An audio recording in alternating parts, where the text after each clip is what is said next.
Welcome, y'all. Welcome back once again to Building Stuff with Nova. Happy New Week, everybody. How are you doing today? I am here, feeling great. Super happy to see you. I hope you're happy to see me. In case you didn't know, we are on YouTube and Twitch today, and this is the place that we refer to as Building Stuff with Nova. It is your virtual makerspace, if you will. It's your mastermind, your ideation laboratory. This is the place where you get to hang out with yours truly, Dr. Nehemiah Mabry, but you can call me Dr. Nee, and I'm like your personal companion. I'm your hangout partner. We go, we hang out, I leave my wallet, you pay for the meal. That's how cool we are at the end of the day, and I just want you to know I'm happy to be with you here on another Monday on Building Stuff with Nova. Hey, if you're happy to be here, go ahead and let us know in the chat, whether you're joining us from YouTube or Twitch.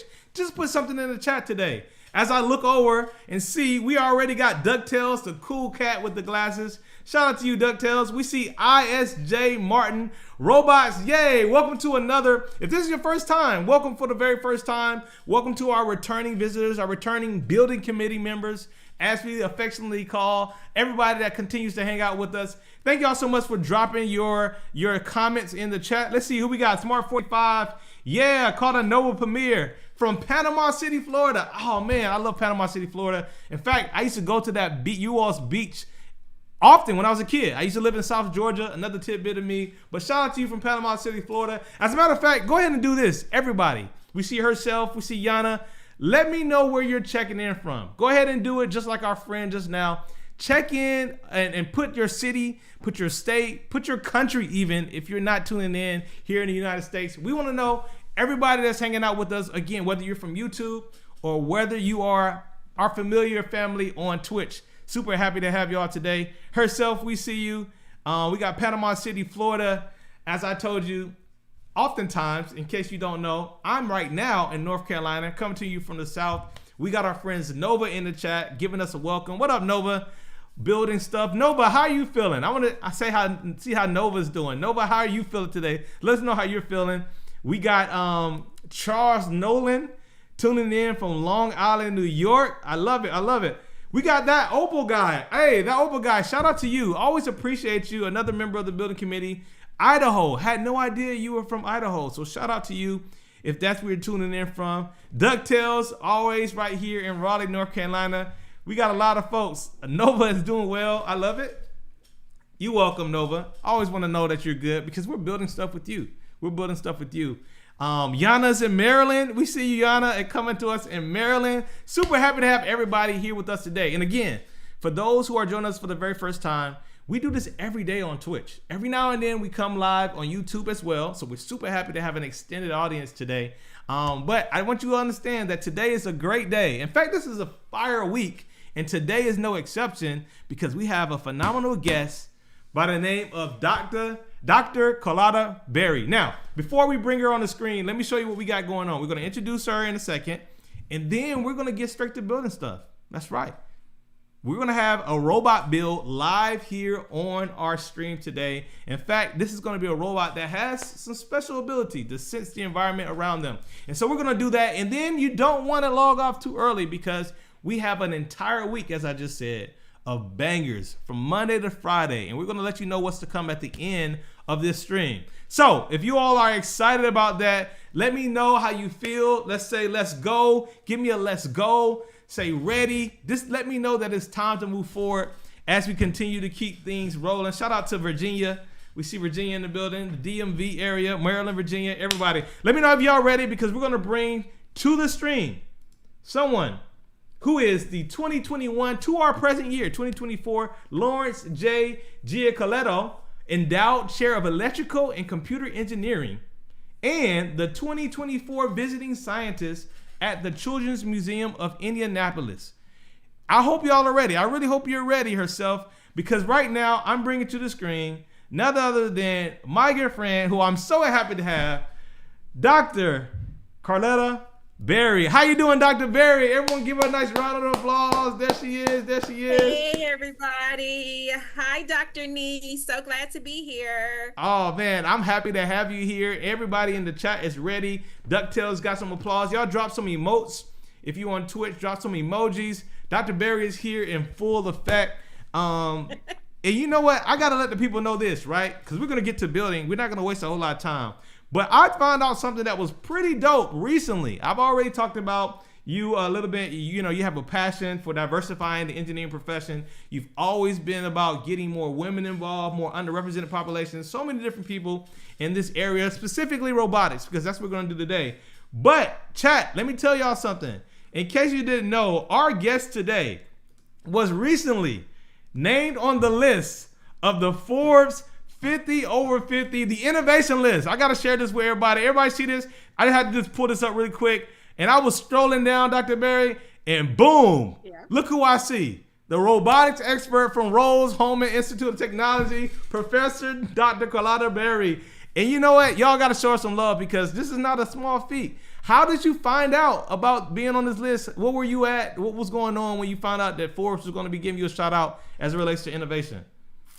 Okay, the crazy was on Wednesday, Forbes reached out to me and said, you're being considered for the list. Send us some materials. So I sent my bio, I sent my press kit, and I never heard anything again. Wow. I was on Twitter and somebody DM'd me on Twitter and was like, congrats on being on the list. I found out on Twitter, and then I went back to my email and they said you were put on the list, but I saw the tweet first. You saw the tweet, you found out on Twitter, and then all of a sudden you had to confirm in email, basically. Yes. Got you. Awesome. Everybody's happy and supporting you, by the way. ISJ Martin, amazing indeed, amazing herself. Y'all got to give some congratulations. And I got to ask you about this really quick. In here, I was reading this, right? And it says, and y'all, as you can see, this is Forbes indeed. This is phrase that I have come to see on your social media often, and that is your goal. You have a mission to make STEM and robotics for the streets. What does that mean? Break that down really quick before we get into our building stuff experience. Absolutely. So for the streets means for everybody, right? Okay. So we're not going to take people out because they don't have a high school or above education, or because they don't have a certain socioeconomic status. Mm-hmm. If you in those streets, wherever you are, we want STEM to meet you there, because to diversify STEM, engineering and STEM have to be for everyone, because to solve the world's problems, we need people who look like the world involved in it. So the streets means we take STEM wherever it needs to go. Nobody is out of the running. I love it. And does the streets include Twitch and YouTube? Well, today it does, right? Absolutely. Today it does, and every other day too, if you wanted to. I love it. We got some love coming in the chat. STEM and robotics for the streets. That's great. So let me come over here. We're going to share our screen for a little bit and get things going. Now, I want you all to understand that this is a professor, a distinguished professor, someone who's been doing a lot of work in this space. So if at any point you have a question, you probably gonna get a question at some point, Dr. Berry, about sentient robots and stuff like that. So they're gonna ask you. We will pause periodically and get some of you all's questions in. But right now, Dr. Berry, as I switch to my screen sharing, everyone sees something that is just kind of a camera over your. Is that your desk right there? All these random parts. What do we have right here on our screen that we're sharing? That is the desk in my lab, and it is my 3D printed parts for my robot Lilybot. Lilybot is about half 3D printed parts and half commercial off-the-shelf parts. Okay. So this here is Lily's lower chassis, and STEM for the streets means everything has words on it. So even if you've never built a robot before, I put front caster, back caster, left wheel, right wheel. So if you can read and you know what a caster is, you can put the robot together. So let me know when you're ready to get started, and we're going to start with the lower chassis. Okay, so I got my own set here, y'all. Dr. Berry made sure I was good. Swarthmore, I see you all. Easy accessibility on YouTube. Easy accessibility for STEM STEAM for the people. Shout out to everybody on YouTube right now. And of course, our building committee on Twitch. You sent me some papers too, and I'm so glad, by the way, Dr. Berry, you said you put the words on it, because honestly, I probably would have been actually what every single thing is. Absolutely. The moment I open this stuff. You don't know what it is. You got me. And we also have videos of assembling it on YouTube. So even if you don't have me, you can go online. But you got me. Well, we got you today. We got you today, Dr. Berry. And I got y'all. She was so gracious to send the same kit to your boy here, and I'm gonna let the people see. Matter of fact, I'm gonna switch in and out throughout our build here in just a little bit between our overhead cam right here.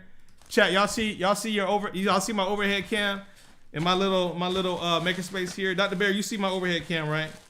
I do, and I want to shout out my students who packed that for you. I have 3 research students this summer. They put that together for you. Oh, they did. Okay, shout out to the students over in Indiana. So that is that where you are? You're at Ross. Terre Haute. We're in Terre Haute, Indiana, about an hour west of Indianapolis. Okay. Nice. So shout out to everybody that's watching from your camp. Shout out to the students that packed this. I'm gonna go back to your view now. We'll go back and forth, but I'm ready to get going. Let's get going. What should I open first? All right. So you take out your lower chassis first, which is here, and we are going to put our battery pack. So the Arduino requires a 9-volt battery pack. It actually says 9-volt battery on it. So yours is probably red in that little Ziploc box bag. And you're going to just drop it in this hole and line up the holes. So that's the first thing you're going to do is put your 9-volt battery pack in this hole. I have 2 of them, Dr. Berry. Does it matter which one? Nope, it does not. Does it say 9 volts? Make sure it says 9-volt battery. Oh, 9 volt. Oh, yeah. There we go. That's 9-volt battery. Boom. Yeah, make sure your words are right. There you go. And just drop it in the hole just like that. Make sure the holes line up, Dr. Nee. We got it. You know what I'm saying? We lined up. We got it. Now, are these these are all 3D printed parts? They are 3D printed parts. They are indeed. That also for the streets means low cost. So 3D printing these parts makes this robot cheap. Got it. Probably about 30 or 40 bucks to build. All right. Nice. All right. So you got that in there. Mm-hmm. Now it says front and back caster. This is a caster wheel. Caster wheel. Okay. So we're going to lay this on the front and back, right on top of the holes. You should have 2 caster wheels, a front caster wheel and a back caster wheel. Okay. On these rectangular holes. Yeah. Well, it says back caster. Yeah. These rectangular holes are not what we're laying on. I'm just saying. Nope. I mean, those are for something else. But we're not ready for that next. Okay. Now, at this point, Dr. Nee, you're going to get screws. All of our screws are 8 millimeters except for 2. So any 2 long screws. And we have 6 holes here. We got 6 holes, so we need to get 6 screws out. Okay. 6 8-millimeter screws out, right? Have you found your screws yet, Dr. Yeah, I have my screws right here. Okay. So you're now going to just attach those parts by screwing them to the holes. Okay. Let me know if you have any questions. I'm going to start screwing. And you know what? Before we got on live, by the way, y'all, Dr. Berry was telling me what I need. Shout out to Jamarcus Games on Twitch. We see you. And you actually did send a screwdriver. Look. Shout out to your team again. I wasn't sure. I couldn't remember. And the needle nose pliers, I probably forgot. We had some of those, but it may not have made it into that shipment for you. So that part is optional. So if you don't have the needle nose pliers, we can skip that as well. Okay. I have some needle nose. I am now attaching my 9-volt battery pack to the bottom of my robot. So I'm going to pick it up and drop the casters for a minute just so I can put this in. Okay. Okay, I use my electric screwdriver because I do this a lot, but if you don't have an electric one, for one robot, it may not hurt. Sometimes 3D printer, getting it through that with a screwdriver, you have to work a little bit. So that's why we use the electric screwdrivers. So is that because sometimes there's a tolerance? Right, That's right, the tolerance and the resistance, because you could print 2 parts exactly back to back on a printer, and one will have a little bit of a smaller diameter than the other one. So that's why I use the electric screwdriver to give me a little bit more torque. Well, listen, I'm twisting this thing pretty fast. I might as well be electric right now because I'm putting some. Is it going through okay for you? Fast torque on here. Let's see. I think so. I mean, I'm pushing it. Yeah, you press and turn at the same time. Yep. Press and turn at the same time. Okay. Yeah, it's coming in. It's getting in. Okay, and you remember 6 screws for 6 holes. Okay. Dr. Berry, let me ask you this while I'm doing this. Absolutely. When did you realize that robotics was your thing? Like, when did you come into that realization? Great question. When I was in undergrad at Georgia Tech, I took a robotics class, and I was really disappointed because, well, first of all, there were hardly any women, hardly any people of color, but also the professor did not let the undergrad students touch the robots. They were too expensive. So he said we could write code and we could stand behind a glass wall, and the grad student could run the robots, and we could see if the code worked or not. And I was like, how is this learning? Like, I'm not Right. getting anything out of the experience. So I knew that when I became a professor, and even back then with my bad low GPA, I knew I was going to be a professor, that I was going to make robotics accessible so that people could put their hands on them. Hands-on and minds-on learning. You can't really learn something if you can't engage with it. See when it works well, see when it doesn't work well, see when something breaks and how do you fix it. Even simulation doesn't do that all that much. Right. You know, some people teach robotics in simulation, but there are things that happen on a robot that you cannot see in simulation, like when the battery gets low and the robot stops working correctly, or when you run out of memory on a controller and it can't function correctly anymore. So all of those things can't happen if you don't have the actual robot there. So I think it's good when you see things break and et cetera come back together, because then you can learn how to fix them. Troubleshooting, problem solving, and debugging is very big in engineering. Right. Now, Dr. Berry, speaking of break stuff, I'm a little nervous. I'm gonna show the people my overhead. So I'm getting this on here, but I don't know if like the actual position here was like. Yep. It feels like it's popping out a little bit the more I screw. Is this gonna like damage my? Huh? No, that's fine. Okay. Remember, cool. these are for kids. They're very forgiving. These are for kids. So there's some flexibility in this journey. Right. So surely a engineering PhD should be able to figure it out, right? Right. Whatever you're doing, I'm sure it's fine. Okay. I'm cool. sure it's fine. Okay. As long well, I'm gonna keep screwing here, and as I'm doing this, it's gonna be good till it's not good. Put it like that. Say what now? It's gonna be good until it's not good. So I'm Good saying until that it's it's good not until good. it's not good. I And once dig it's it. not good, we figure it out and we fix it. I love it. So All right, I have my bottom done, so I'm gonna put my screwdriver down and watch you. okay, I'm gonna keep doing my screws over here. All right. Oh, you say you're gonna watch me. The pressure's on. Chat, feel free to ask any questions. The Opal guy we see, just be careful not to over torque the screws. Yeah, we hear you. Yes, Mike please D don't is strip excited the about what screws. you just shared, by the way. Oh, what you gonna Yeah. say, Dr. Berry? Please don't strip the screws. I have done that numerous times. And you know, it happens. And when we strip the screws, you just get pliers and you pull them out. It's kind of a pain, but yeah, I think you know what happens when you strip the screws. All of a sudden, the screwdriver doesn't turn anymore. Yeah, it You doesn't kinda turn see anymore. the hole. Were you saying about like these screws? Are they like all of them are mostly the same size? You said, or you said that some They of are them? all the same size except for two that are smaller, which we use for the Arduino mount. They're Okay. all 8mm M3 screws, machine screws, panhead machine screws. So they're all about the same length. In fact, once again, everything's forgiving. So let's say you put in the wrong size. Yeah. It won't hurt anything. I mean, you know, we can I'm just take it looking back to make there. sure. Yeah, okay, cool. Because the holes do seem a little small, but you said it's okay to go ahead and press and push it down. Yeah. So what's happening is because this is 3D printed, as you're putting your screw in, you're creating the screw track. You're creating the ridges, right? So it's not like when you buy something and you put screws in it where it's just lining back up. You're creating that space with your because it's a 3D printed part. Right. It's not Right, so- naturally threaded per se. It's not naturally threaded, exactly. You're creating the threads as you stick it through the 3D printed part. I think I'm just being a little nervous. I'm gonna be honest with you. You're being I'm like- overly cautious. Yeah, It's yeah. 3D When you printed. just, You're I'm doing something the good. first Go for time. it. You're fine. So tell me this: as you continue to have yours, what was sort Okay, of I'll like? keep going. I'm gonna keep working. But what was your thought process in designing this? Because on this particular channel, we're really big on the engineering design process. Absolutely. Right. So Like this is about walk us through that. So this is about the 5th iteration of this robot, and where it started is like a lot of things. It started during the pandemic. I was in my research lab, and I was trying to think of something because I do a lot of workshops for kids through Black and Robotics.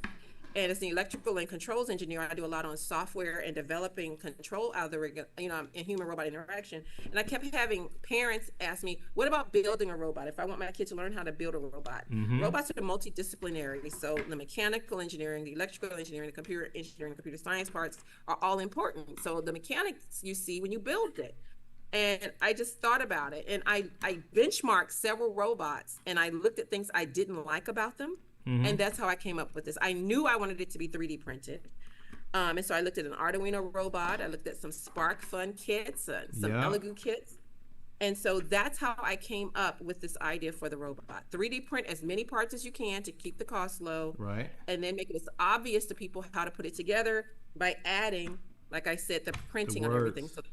So the word Lilybot is the front of the robot, because it is a circle. I wanted it to be a circle so we could have sensors all around it. And then I wanted it to be so obvious how to put together. So after you get done with that part, I'll keep going. Yeah, Once keep you going. flip I'm going to keep over, working on this. We're now going to put the motors in. This is a motor. There's a left and right motor to Okay. drive a left and right wheel. So right here are where we put the left and right motor. So they basically snap in. So even the benchmarking for the snapping I got from a SparkFun robot, because our robot used to have way more screws in it. And we found out that nobody wants to be putting all those screws in. So this snap fit. One big thing about engineers is they're going to do some benchmarking, right? And they're going to do some trade-offs. So I made trade-offs with what parts of the robot absolutely needed to be 3D printed, what parts needed to be bought, and what parts needed to be screwed, and what parts could snap in. So one of the things we do is we snap the motors in. So you put them in here and snap them under that lip at the end. Under that lip. No screw required. So do you have one motor pointing one way and the other one pointing the other way? Is that what you're doing? I absolutely do. That's correct. And so they're both going to point so that their wires go to the inside, because eventually these go to the breadboard. So if you notice, the wires on the motor all point to the middle. Mm-hmm. And they're going to go under that lip, Dr. Nee, and then you should see them snap. They're going to go under the motors here. Boom. Yep. Boom right. and boom. And then you're going to boom the other side. I like boom. Boom is a nice verb. Boom. Okay. Boom and boom. Boom and boom. Okay. Okay, what do you think? Okay, after you put that other motor on, Dr. Nee, what do you think we're going to do next? What do you think the motor needs attached to? The motors needs to attach to the wheels, right? Absolutely. You know, a good professor always gives a quiz, and guess what? You just got 100. I just got 100. Chat. I just got 100, chat. Okay, cool. So we need to get... So you're going to attach your wheels. So you're going to press the wheels onto the side of each motor. Let me come back to you. All right. Okay. Oh, okay. Got you.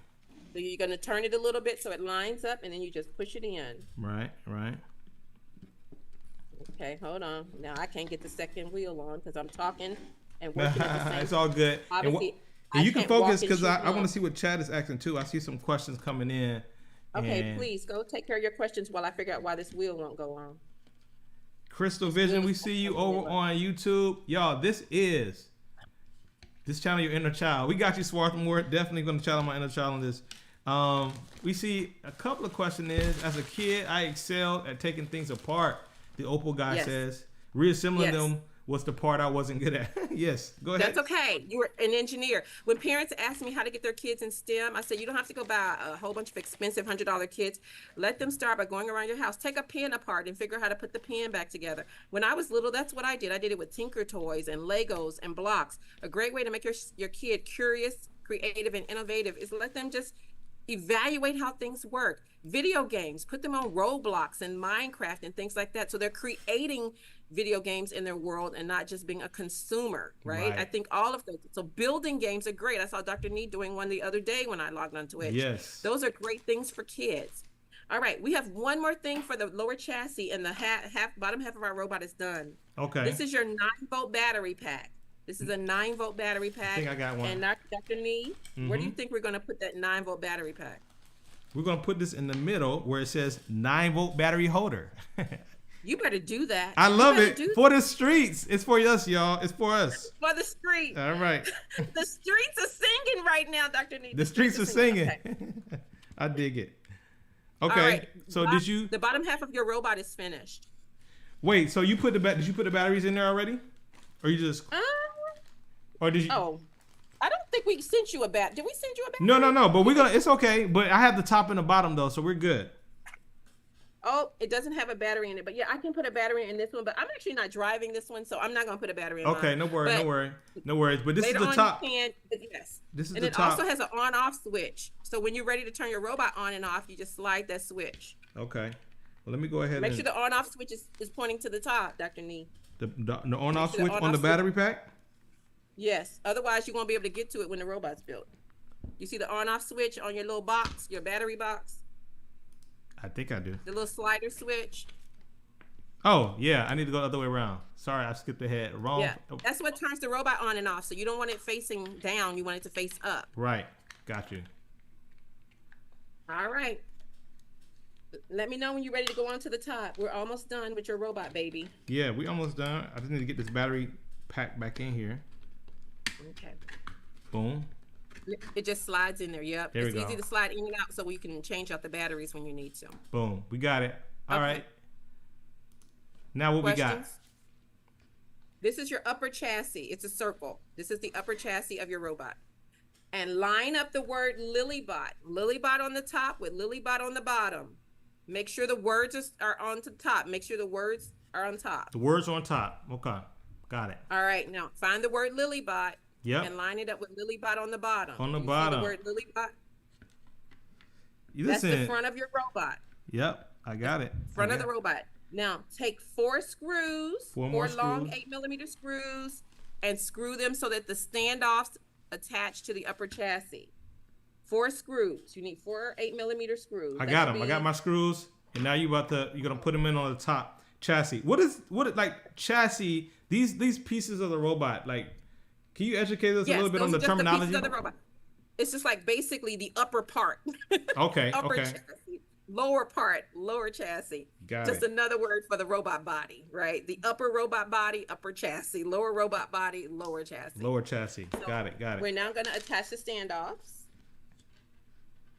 I like that. Again, I like that little metal screwdriver you got too. That automatic screwdriver. That's kind of cool. Now this one can be a little hard sometimes because you got to keep up with where the holes are to make sure they don't go tight on any of them until all 4 are in, right? So you want to have a little bit of flex. So go halfway down on each before you do any tightening.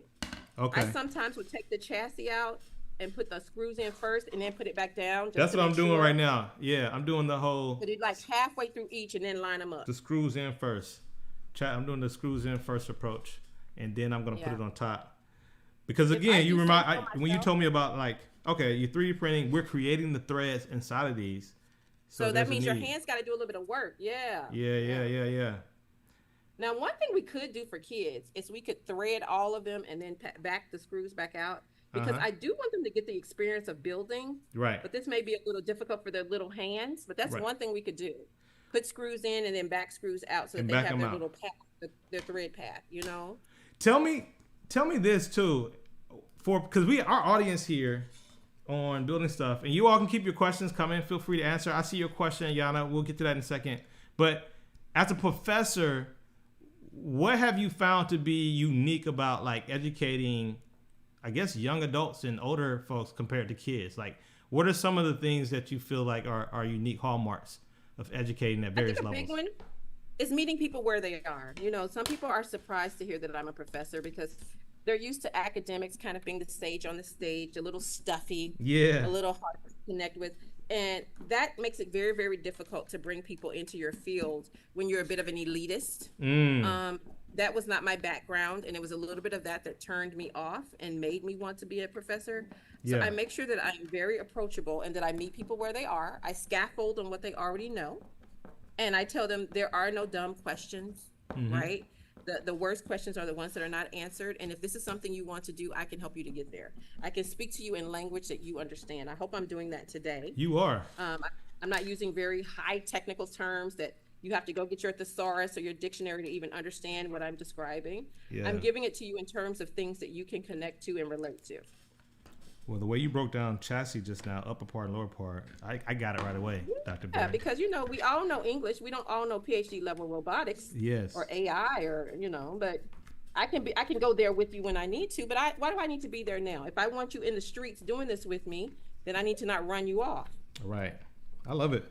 Well, do you know anything about the right to repair? Yana asked a question like that. Have you heard of that? I'm not sure what that is. Can I get more details? Let's get more Maybe I know details. it's called Chat. by Maybe Nova something can give us that. I think that has something to do. I believe this came up before when we had another guest on. We were talking about the way things are constructed, giving people. Let me not misquote it. Yana or Nova, can you give us a nice little definition of the right to repair as it relates to this? I remember we had another guest from Columbia University, Dr. Berry, Melissa C. Lott, and we were deconstructing a coffee maker live on the stream. And It talking may about the have to different do you break the warranty when you try to fix something and open it up like your computer. If you open up certain things to try to fix them or correct something, that sounds really familiar. void your warranty. That's what it sounds like if I'm going by the definition. I will tell you that all my robots are open source, because part of Robotics for the Streets means I put the design for my 3D printed robots online. I put the code for programming the robot online, because once again, if I put this behind a firewall, if I put this behind a patent or IP, then I'm already pricing some people out of the market, and that defeats my goal. So open source robotics is an integration of open source hardware and open source software. Obviously, you can repair it because you built it and you know what's wrong. There's no black box here. In fact, even the Arduino is open source. So everything on this robot is open source. So soup to nuts, if you want to know what you want to do to fix it or to program it or whatever, repair it, that can be done. That's part of the experience. Assuming what right to repair means. If that's not what right to repair means, I need some help. Well, they're gonna drop it in there. I'm gonna ask you another question in the meantime, because as we keep moving, like you talked about meeting people where you're ready for me to move on. Oh, okay. Okay, well, go ahead and keep moving on. I'll say my next question. It's the juicy. By the way, you might know what this question is. It's the juicy question. It's the. Please don't let it be the one I got on a podcast one time about sex robots. Oh, no, not that juicy, but similarly. Okay. All right, might as well tell us, you are an author. I am. You're an author, and you talk about meeting people where they are. I write children's books. Yes, one of the ways you meet people is from writing. Talk about the books you've written. I do. I write children's books. There's a Robot for the Streets series. Oh, you hear me, for the streets. There's a robot series, and it's all about kids interacting, understanding, building, programming, and engaging with robots where they are. So there's a Robot in My Closet. It's about a little girl at her house and the robot she has, and wants to share STEM with her family. There's a Robot in My Classroom. A little boy builds a robot out of a shoebox. There's a Robot at my summer camp. A young lady learns how to engage with the robot at her summer camp to keep her safe. There's a Robot in My Troop. It's about a Girl Scout troop that has a robot that they're building for a competition. I built that one, made that one based upon my daughter's all girls Girl Scout robotics. And then I also write romance novels, Black STEM romance novels. All this is to normalizing more girls and people of color in science, technology, engineering, and math. Okay, Dr. Nee, this next module is your Uno module. Your Uno module, and it's going to go in that square in the middle of the upper chassis. So the reason we have modules on the robot is because it's called a flower bot. Flower means it grows with the user from novice to expertise. So by having modules, I can change what controller and what battery pack I put on the robot. And then there's an infinity in the middle, because there's infinite amounts of ways a robot can grow, and I originally had it because of the Arduino Uno. So this is the Uno module. If I want a microbit, a Raspberry Pi Pico W, a Circuit Playground Express, I just change out this module. I don't have to build a whole new robot. So I'm going to stick my module in this square underneath, and line up the words. So now my words are Uno, Lilybot, and breadboard. Boom. Uno. I got it. So I'm now, when it goes in underneath, screw down into the holes from the top, and it attaches. Although I put it underneath, the screws are going to go down on the top, just like it did for the standoffs. Okay. 2 screws, one in the front, one in the back. You should be down to 4 screws, Dr. Nee, 2 long and 2 short. I am down to no screws. No, I'm just playing. No, I got more screws. Yeah, I got screws. You scared me just then. No. We good. All right. 2 long and 2 short, Dr. Nee. Stop tripping. 2 long, 2 short. I got you. Scaring me. You're scaring me, Dr. Nee. I won't scare you no more. more. So hold it in place and screw down from the top.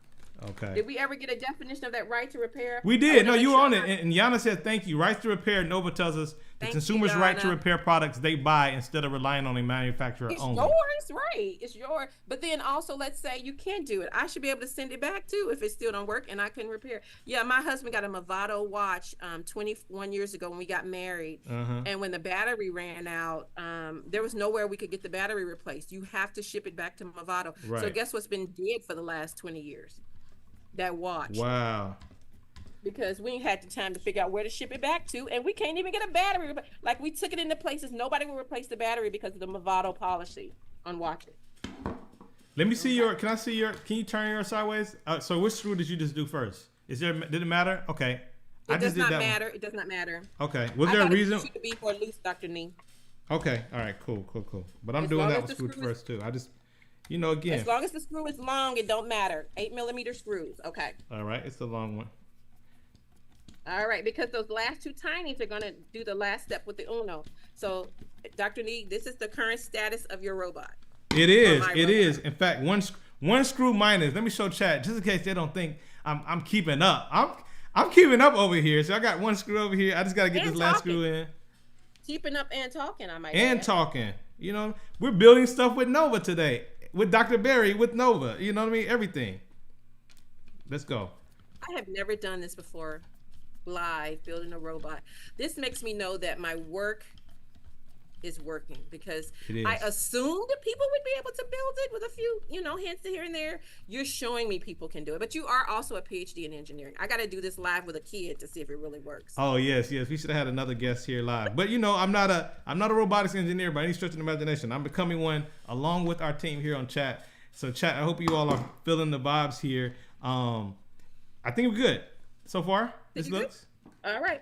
Okay. So what we're going to do next is you're going to have your Arduino Uno. This is the brain for your robot. The brain for your robot. The brain. Or the microcontroller for your robot. So this is where I write my code to help my robot to sense, think, and act. The artificial intelligence for a robot is based upon sensing the world, thinking, and acting. Sensors could be sonar, infrared, laser, touch sensor, light sensor, temperature sensor. So this is where I write the code to sense, think, and act. So what you're going to do, Dr. Nee, is make it so that silver box points away from Lilybot. Line up the holes, and it will line up correctly when the silver box on the Arduino Uno points away from Lilybot. You don't need 4 screws. You just need two short screws, and you're going to put them diagonal. I'm opening mine right here. That's exactly right. Now, I see, keep yours on the screen, because I want to ask you a little bit about this, because not everyone is familiar with these type of things. Yes. And from my understanding, like, these type of little boards here are popular when it comes to like building things, DIY and things of that nature, right? They are. They're very popular because there's flexibility in how they're programmed. Okay. And because there's so much, so many resources available online, it's great for the makerspace. Arduino is really, really hot in makerspaces. It can be programmed graphically in Tinkercad. It can be programmed like in Blockly, Makey, Scratch. It can be programmed in C++. You can go on other platforms and program it in Python with an interpreter. You can even do MATLAB. There's even apps in MATLAB where you can program in Arduino. And these are, and by the way, these are like the things you just mentioned as far as how to program these different ways to program it. These are like softwares that people can download and like do some Google searches on the different languages, right? Yep. The 2 tiniest screws in your kit are now going to be used. There's tiny. I've already 4 grabbed millimeters. Okay. There are 4. If you grab a longer one, it won't hurt. It's just gonna hit bottom before it gets flush. Okay. I got it. The 2 tiniest screws, put them diagonal, Dr. Nee. It doesn't matter. It's either right and bottom left or upper left and bottom right. Now, is that a structural thing? You know what? You are the civil engineer. That's what I was about to ask. We discovered quickly that it doesn't shake with 2, so why put 4? If that's structural, statics and dynamics was never my ministry in undergrad. There was a guy at Morehouse who tutored me through those classes. Okay. His name is Freeman Rufus. I will shout him out the rest of my life because I wouldn't have passed statics and dynamics without him. Shout out. But yes, it's a structural thing. I Googled him one day because his name was so unique, and I want to say he's like a astrophysicist or astroengineer or something now. Hey, but all these years later, I still remember him because without him, statics and dynamics was not happening. Well, if he tutored you, but yeah, the genius. So maybe you could tell me why. Why do we need 2 diagonal? Well, listen, you put me on the spot here. You put me on the spot. But I know the diagonal, the length of the thread, the length of the screws. It's part of redundancy. I'm thinking, like you said, you got this, you have shorter ones, you have longer ones, but you want to make sure that you're nice and snug and that there's some sort of balance between these 2 shorter ones. And that's what I'm thinking. Like, you don't want them on the same side because then the other side is going to flop or vibrate when the robot moves. But by making them diagonal, it gives that stability across the length of the board, if that makes sense. Right. And again, I'm still over here doing it. Sorry, chat, for the black screen occasionally, but I'm still over here doing it. And I want to, as you continue to move, don't wait on me. I want to ask you another question about Nori's STEMiness, right? Because you do a lot of outreach, and people, you're one of the professors that people can easily find online, right? We got professors that are great, right? But their footprint online isn't as vibrant as yours. Talk about the work you've done in Nori's STEMiness and all the other like online stuff. I have to tell you how that started. Well, it got really big during the pandemic because we were all sitting at home and I was on sabbatical, and I had an epiphany that I wanted to do engineering a different way. And that's what was the birth of Noir STEMiness and my STEMiness for the Streets. But it was actually Dr. Monica Cox back in 2013. I love Dr. I was on social media because I had written an article in the New York Times called They Call Me Dr. Berry. So I had started going on social media because people wanted to interact with me after that. I had people writing me letters and students wanted to connect with me. But we had gone to a branding workshop given by Paul Brunson. Paul Brunson, he was a matchmaker back in the day, and he used to be on Oprah Winfrey. And he said, I Googled professors because you're thought leaders in this world, and most of you have no online footprint at all. A matchmaker talked to y'all as professors. He talked to a bunch of engineering professors about branding our work and being thought leaders and, having our intellectual property shared in a wider community. And Dr. Monica Cox was like, see, I told you guys, because she was the only one at the time that really had social media. And he said, you need to get out there. So that's when I started using social media, just barely. And then it really picked up after my New York Times article and after the pandemic, when I was at home and could really focus on it. Last step, Dr. Nee, is to take your breadboard. This is your breadboard. It's a breadboard or proto board. It's, you build electronics on it. You are going to take the tape off the back. Okay. And you're going to line it up so that the bumps are towards the outside. See, these bumps are for connecting more breadboards, but we're only going to do these two. So make it so that the flat side is touching against the Arduino Uno, and I'm going to tape it right on top of the words breadboard. Tape it right on top of the words breadboard so that it touches flush. Okay. Right on top. And press it down. Take the tape off. Yeah. And make sure that the side that does not have the bumps for connecting more breadboards is flush against your Arduino Uno. The non-bumpy side. The non-bumpy side. And so what I tell people is, since I've started sharing my work, which I've been doing for 20 years, I found that people were hungry for it. I could have always done this. I didn't realize people were that interested. And since I've started sharing this stuff, I cannot tell you the amount of interviews, speaking engagements, awards that I have received for something that I always did. And I just, even with this this last Forbes 50 over 50 honor, I said, you know what, if I had realized in my 50s how impactful my work was going to be, I wouldn't have stressed and worried so about my personal and professional life in my 20s, 30s, and 40s. Oh, man. I could have always been doing this. Yeah. It's not even hard for me. To talk about this stuff is not hard for me. I do this in my sleep. I just never realized how important and how hungry people were for this kind of knowledge. Oh, I love it. We're hungry. And in fact, somebody brought up the act for funding STEM initiatives that we always supporting, because we need more and more things like this is what you're doing. And as you're holding that up, I think I'm good to go. I'm gonna show chat mine real quick. So here we go. I got the yellow breadboard. You got the blue breadboard, but breadboards, we're still working. We're not discriminating. And then what's next? This is your motor driver, and you're just gonna put it on here for now. I'll have to come back and visit you another day to program everything. Okay. But once you drop this in any holes, we are good to go. So your motor driver. What do you mean drop it in? Oh, you mean just stick it right on the breadboard? Stick it on the breadboard. Just line up the holes and press it down. Okay. That's your electronics. That is the last step. Just press it in there like that, and we're done. Your robot is built. Like I said, there's no time today to do some coding, but you have me come back and we can do some coding another time. But I do want to show you one that works after you code it, and I can do that after your motor controller. Well, that's why I think that question by ISJ Martin. We see you on Twitch. Thank y'all for engaging us. This is perfect. Someone asked about, does the microcontroller allow the robot to move on its own, or is there a controller involved? So it needs to have a controller because of the startup current. There's not enough startup current from the Arduino Uno, though the output's not strong enough. So by going through the motor controller, I can get enough current to get those motors spinning. Sometimes when we put too many sensors and things on the robot, we have to add an additional battery pack as well. You're going to see that the one I'm about to demonstrate to you, because I wanted to show you more than one thing, it actually has 2 battery packs. But yes, the motor controller, there's not enough power coming from the Arduino Uno to run those 2 DC motors, which require 3 to 6 volts. All right, there we go. I just want to give the chat Thank you for answering that question, Dr. Berry. I want to give the chat a nice look at mine. We see your work of art as well. Okay, so what I think I have here, chat. I think I have a picture of some code, right? Is that what I have that I can show people? Yes, yes. The code that you have is currently on the robot that I have here. Okay. Sensing the world. I'm using an ultrasonic distance sensor. This uses sound to sense the world. That means it sends out a ping, and then using the speed of sound, it calculates how long it takes it to come back and converts that to a distance in either centimeters or inches. So here's a completely built robot. The motor controller is wired. The lights are wired, LEDs. This is a buzzer for playing music. And the motor controller, the wheels will move. And when I put my hand in front of it, something happens. Okay. You want to put up the code now, Dr. Nia? I think I have code here. I'm about to show people the code here. Chat, let me know if you all can see this code. And this is, what is this programmed in, right? What is this program in? That one is programmed in Arduino, but in Tinkercad, you can do graphical programming.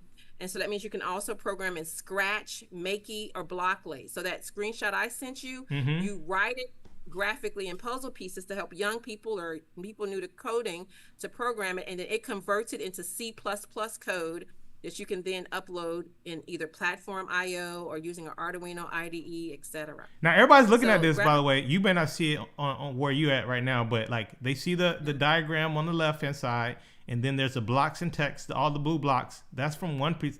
What is that right here? The blue blocks.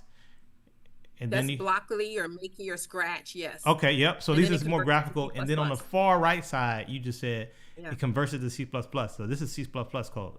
And then I can take that into Arduino and download it to the robot. And that's what I did here. Y'all take a look at this. This is what we're about to run. Let me see if I can just capture something really quick. All right, so we set in inches to 0, centimeters to 0. I'm looking at the code. There's some LEDs involved here. Yep, LEDs. LED right lights. Here. Okay. Yep. And so what are we telling it to do? What are we telling it to do before we go back to like letting people see? We are telling this robot that when it detects my hand, it should light up, play music, and dance. And it detects my hand. So it reads the distance sensor.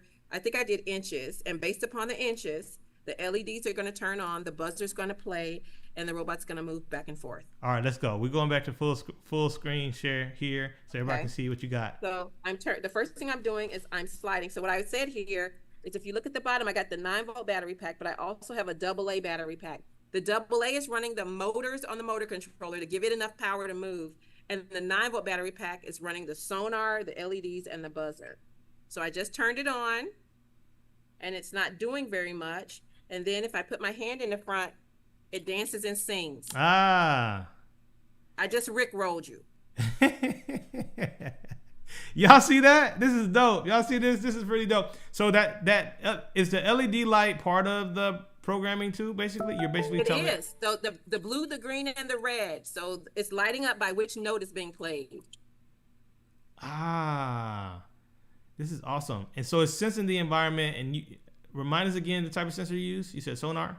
That is a sonar sensor. It uses sound. And when I do this at the Children's Museum, I always ask the kids, there are 3 animals that also use echolocation similar to the sonar. Right. So when you do this, this is acting a little bit like those animals that communicate with echolocation. Right. Dr. Nee, do you know what those animals are? Yes, echolocation. Now let me get this straight, right? So echolocation, we're talking about sending out a sound and then basically hearing it come back. Waiting for it to come back. So we got dolphins that do that.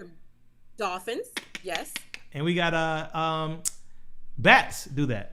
And bats. And I had a kid recently tell me whales also. Whales, okay, yeah. The whales. So that's when I explain how sonar works to kids, that's what I do. I tell them it sends out a ping and waits for it to come back. And if they're communicating, they may send out those pings at some kind of regular interval that to a dolphin may mean certain things like, hey, this is your mama over here, come home, or whatever. Yeah. You hear the full name, the first, middle, and last name. That means that, listen, you gotta get your tail home. Yes. Okay, got you. And so what you have the ability to do with this particular robot, just to share a little bit more. And by the way, y'all, get your questions in. We'll see if we can ask any more questions. Sorry if I missed anything. We'll get it over to Dr. Berry. But Dr. Berry, you can have this thing basically run an errand, right? And like avoid objects that's in its way.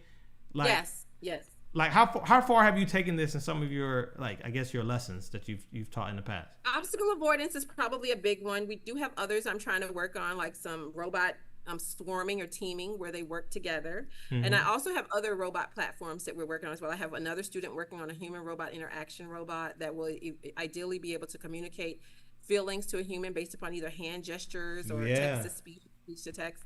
But yeah, so this is more my educational robot platform. So this is where I always have people to start.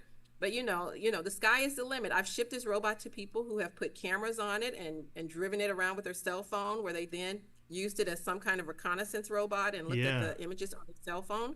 So it's really about your ability to let your mind go wild and do what you would like to do. Indeed. I love it. Let's see. Everybody said we have people participating. Shout out to YouTube again and all of our building committee members over on Twitch. People say even humans can use sonar or use, echolocation. People who may be visually impaired in different ways. Shout out to everybody that's participating. I want to ask this question for you because I feel like it always comes up when we talk about robots. Sci-fi comes to mind, right? AI comes to mind, all those things. I don't know. Maybe you can talk just a little bit about the future and the type of like things that we could maybe look out for, good or bad, right? As it relates to the future of robotics and even artificial intelligence. Yeah, I do a lot of presentations on bias and AI, but I always like to tell people artificial intelligence is here to stay. It's not going anywhere. So I think a big one with us is being educated about what it is and is not, and to be aware that bias can show up because anywhere where you have humans in the loop, and all humans have some kind of bias, you want to make sure that your any kind of technologies you're using are being vetted. For example, AI has been used for faulty facial recognition, and people have been arrested by using AI because we had police departments that were blindly trusting this technology and not realizing there were some fallacies. So I'm actually excited for autonomous vehicles. That's probably what I'm most excited for. I'm a controls engineer in mobile robotics, but I need an autonomous vehicle that I'm not going to be afraid to get in because, the AI has not been fully vetted because I live an hour from work. So when we have autonomous vehicles that I can trust to get in, I then can work while it drives me back and forth home. I love it. So I think my future and my vision, is we're probably going to see autonomous vehicles first. We already see them like the Google cars that drive around and take the images for the maps.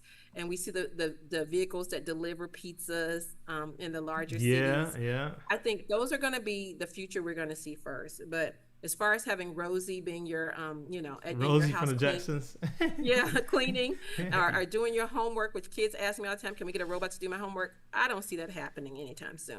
I don't think we're anywhere near that. I think autonomous vehicles are more likely where we will see this first, but making sure that technology is safe to be used around people. Indeed. We've all heard about the Tesla cars and making a mistake with thinking a 18-wheeler was a billboard and there was an accident, and things like that. But I think that's the future of where we're going. And so I think it's very important for all members of the community to know what artificial intelligence is and how to engage with this stuff safely because it's not going anywhere. Yeah. That's good. Shout out to herself and other people who may be thinking about other applications like they can be used to collect javelins or other things we throw in the Olympics, like, absolutely go get them and bring them back. Safely. Golf balls, Yeah. And they're used a lot like bomb disposal robots, IEDs, because you don't want, we say robots are great for the 3Ds, tasks that are dull, dirty, and dangerous. Dull, dirty, dangerous. So dangerous. Bomb disposals, military applications to keep soldiers or people like that from going and hurting themselves. I'd rather sacrifice my robot to go and see if that area is actually safe. So all of those things are important. Dull, dirty, and dangerous. I've never heard it before, but those are some good applications for sure. Because I can think of some dirty jobs that no human. You don't want a person doing. Yes. Dull is manufacturing. Yeah, that's dull. Yeah, indeed. Let me ask you this question. I'm gonna modify a little bit. It came from ISJ Martin over on Twitch. And again, thank y'all chat for hanging out with us. But I'm gonna ask you to modify it a little bit just so maybe you can bookend it with some advice, some encouragement. But one question was, what was the hardest EE class you took during your undergrad? I'll add on to it by saying, what do you find to be one of the hardest parts of someone trying to get to where you are now, right, and become a robotics engineer. Right. And then lastly, just kind of book it with some words of encouragement. Well, go ahead. Somebody came from my throat. So I talked about statics and dynamics before. I took those when I was at Spelman. Yeah. So I had Freeman. So statics and dynamics were rough, but not that bad because I made it through. My hardest is going to be the class I failed and took twice. When I was at Georgia Tech, electromagnetics. Electromagnetics is not my ministry. Wow. One thing I have told my current department head is the class I will refuse and will never ever teach. I will quit first is electromagnetics. You will not teach it? It scarred you that bad that you wouldn't even teach it? I won't even teach it. And I got an A the second time I took it. And I actually answered electromagnetics questions on my PhD qualifier. I still won't teach it. That is so out there. It is just not my area. Wow. So students who I think struggle the most in engineering is because the first year, most engineering programs is not engineering yet. It's calculus and it's physics. Yeah. And so a lot of good students get run away before they ever make it into the meat and potatoes of their major because getting past their calc courses and the physics courses. And I honestly think sometimes it's the way it's taught. So I actually just wrote a paper recently with some of my colleagues where we talk about how to integrate practical engineering problems into your calculus and physics class. Because I think if students could see why that math matters for what's coming, they could appreciate it more. So we talk about where would you see a calculus in an electric circuits class? Where would you see physics or calculus or DE, differential equations, or linear algebra in a controls class? Man. So when you give it some meaning, it makes more sense to you. And I think that's where engineering students struggle the most is that whole first year, you're slogging through stuff you need, but there's no real world application and you have no idea how it's relevant to what you're going to do next. Well, so they change majors. This is why I think programs like this, shout out to Nova, building stuff with Nova, places and spaces like this are very important because, we always talk about how sometimes it's just the intimidation of it too, of saying, oh man, it's going to be hard. I'm not going to be able to do it. So people just, like you said, change majors or don't even start or don't even embrace it. But I think things like this, informal learning spaces allow us to, familiarize ourselves with not only the engineering concepts, but the application of it. Right, as you were just able to show with your robot again, and let's take a look at that beauty there. There it is again, the nice robot there, red on the screen. But no, I just want to say thank you, Dr. Berry, for the work you do and everything. Can you give us some parting words of wisdom really quick? And again, you're talking to people where they're in school, they haven't started school, maybe they're thinking about, maybe they're just a maker or builder or creator that it's not necessarily trying to go back and get a degree, but they're embracing this thing and they're to be a part of the community. What type of words of encouragement would you like to leave us with, words of wisdom? Mine is there's no cookie cutter model for an engineer or a scientist or a maker. If you are creative, curious, innovative, like to put things together, take things apart, question how things work, how you could improve the world and make something better, this is the space for you. I actually made a TikTok this week for a young lady who was talking about, she was at a robotics competition and she was the only female there. Imposter syndrome is real, but it does not mean you should not be there. It just means you need to find some mentors, some role models, and some people to encourage you to keep going. You are meant to be in this space. There you have it. Y'all drop some love, drop some fire emojis. We got to see some emotes. We got to see some images in the chat. Let's thank Dr. Berry for coming on Building Stuff with Nova. This is a phenomenal start, y'all, to a phenomenal, even more phenomenal as it gets better and better. Every round goes higher and higher. We have a great week, even ahead. If you think Dr. Berry was great, just go ahead and hang out again with us tomorrow. Oh, we got the hearts coming. Did you see that, Dr. Berry? Shout out to you on that. Everybody, we have more things coming this week, y'all. Tomorrow, we're going to be doing our brainstorming session again with our friends at Trapology Boston. Mike, he was not with us last week, but we're excited to have him back here tomorrow as we continue to build and design our 4-day engineering escape room. So come back. We need your ideas. If you're on YouTube, come over to Twitch. Go ahead and follow us. As a matter of fact, Dr. Berry, I got to bring you back on screen so everybody can see you. We hit over 600. Dr. Berry, you hung out with us on Friday, and we said when you come on, we're going to be over 600 followers, and we have officially gone over 600 followers on Twitch. So thanks to everybody that is one of those followers. Dr. Berry, I think we got to give you a little credit for that. I think you have a little part to play in that. So I just want you to know we appreciate that. and announce I that to actually everybody. just tweeted out that I was here, so hopefully some of my followers are in that 600. Yes, indeed. But so tomorrow we're gonna be doing again, as I said, the brainstorming for our escape rooms. On Wednesday, I'm gonna finish up my model. I have the NASA SLS Space Line System model that we've already started. We made a lot of progress. We're gonna finish that up and introduce a new game, Subnautica, that I can't wait to show you all. It's a pretty impressive game so far that I've been able to see. And then on Thursday, we have American inventor Dr. Lonnie Johnson.